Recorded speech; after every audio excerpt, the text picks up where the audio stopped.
ఓం భూర్భువస్వః తత్సవితుర్వరేణ్యం భర్గో దేవస్య ధీమహి ధియో యో నః ప్రచోదయాత్.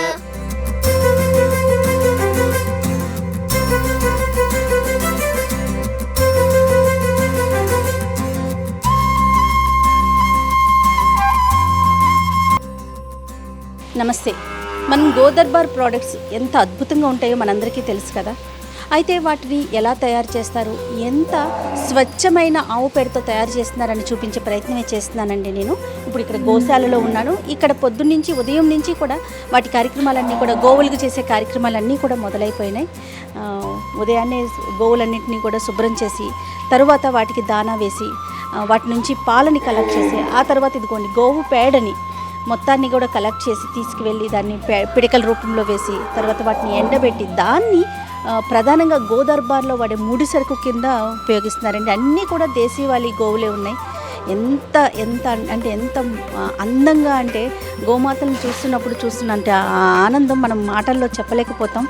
చాలా అద్భుతంగా ఉందండి. ఇక్కడ చాలా గోవులు ఉన్నాయి. అలాగే చిన్ని లేగ దూడలు అండ్ పెయ్యలు అంటారు, ఇవన్నీ కూడా చాలా బాగున్నాయండి. అయితే ఎంత చక్కగా ఎంత శుభ్రంగా మెయింటైన్ చేస్తున్నారంటే, ఇంత పెద్ద గోశాలని మెయింటైన్ చేయటం అంటే సామాన్యమైన విషయం కాదు. చాలామంది స్వచ్ఛందంగా కూడా సేవ చేస్తున్న వాళ్ళు కూడా మనకి ఇక్కడ కనిపిస్తూ ఉన్నారు. అయితే నెక్స్ట్ ప్రాసెస్ ఏంటి అంటే, ప్రధానంగా రా మెటీరియల్ ఎక్కడి నుంచి వస్తుంది గోదర్బార్ అనే ప్రోడక్ట్స్కి నేను చూపిస్తున్నానండి. నెక్స్ట్ ప్రాసెస్ ఏంటో కూడా మీకు చూపిస్తాను, రండి.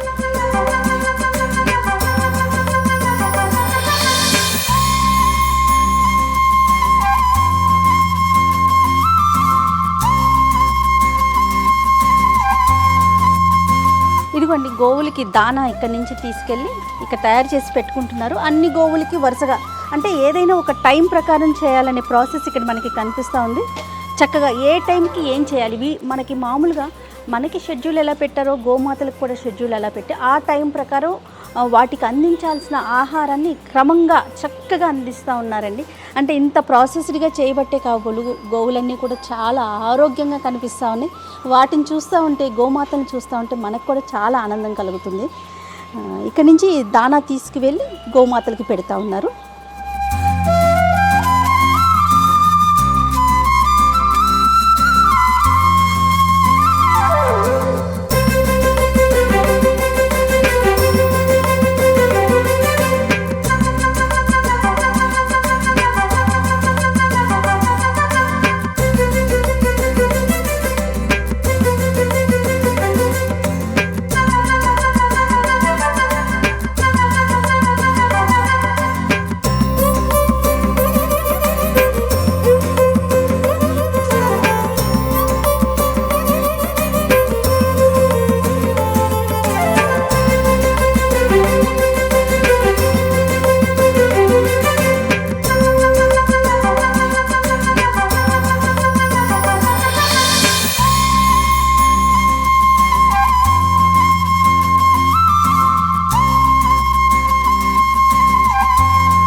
గోమాతల నుంచి మనం గోమయం ఇక్కడ కలెక్ట్ చేసిన తర్వాత వీటిని ఇట్లా మనం పిడికలు అంటాం కదండి, పిడికల రూపంలో ఇక్కడ వేసి ఒక 2-3 రోజులు ఎండపెట్టి తర్వాత దాన్ని పొడి చేస్తారనమాట. ఇవన్నీ కూడా గోదర్బార్కి వాడే రా మెటీరియల్.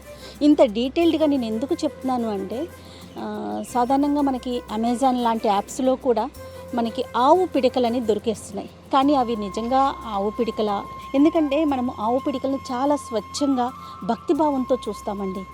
కానీ అది నిజంగా స్వచ్ఛంగా ఉందా అనే అనుమానం మనందరికీ ఎప్పుడు వస్తూ ఉంటుంది. గోదర్బార్ వాళ్ళు వాడే వాళ్ళ దగ్గర నుంచి వచ్చే ప్రతి ప్రోడక్ట్ కూడా స్వచ్ఛంగా గోవుల నుంచి, గోమాతల నుంచి గోమయాన్ని కలెక్ట్ చేసిన తర్వాత ఇట్లా పిడికల రూపంలో వేసి ఒక 2-3 రోజులు ఎండబెట్టిన తర్వాత ఇట్లా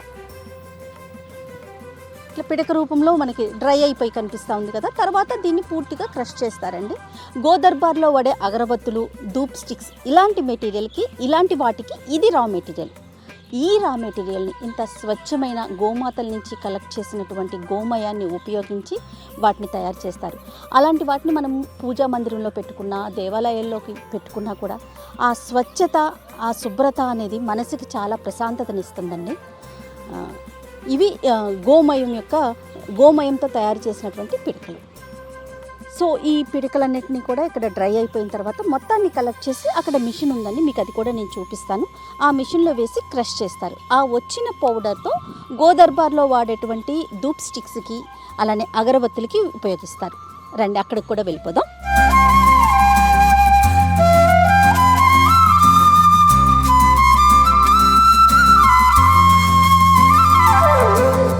గోమాతల నుంచి సేకరించిన గోమయాన్ని మనం పిడకల రూపంలో వేసుకొని డ్రై చేసిన తర్వాత ఇక్కడ ఒక మిషన్ ఉందండి, ఈ మిషన్ మీకు కనిపిస్తుంది కదా, ఈ మిషన్లో వేసి మొత్తం క్రష్ చేసి అంటే పౌడర్ ఫామ్లో చేస్తారు.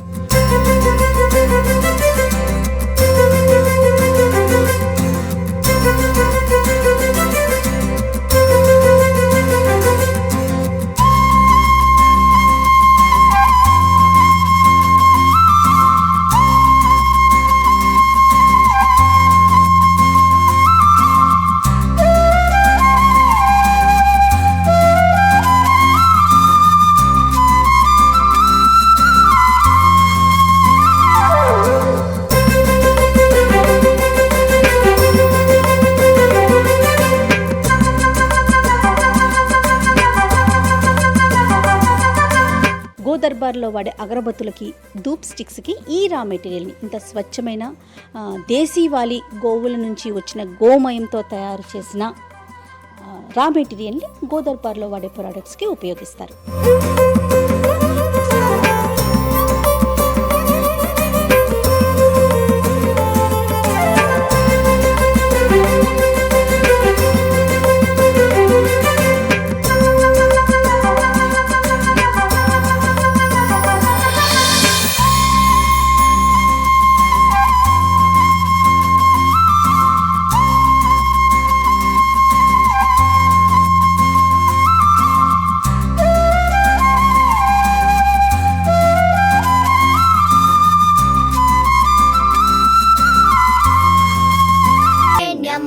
भर्गो देवस्य धीमहि धियो यो नः प्रचोदयात्।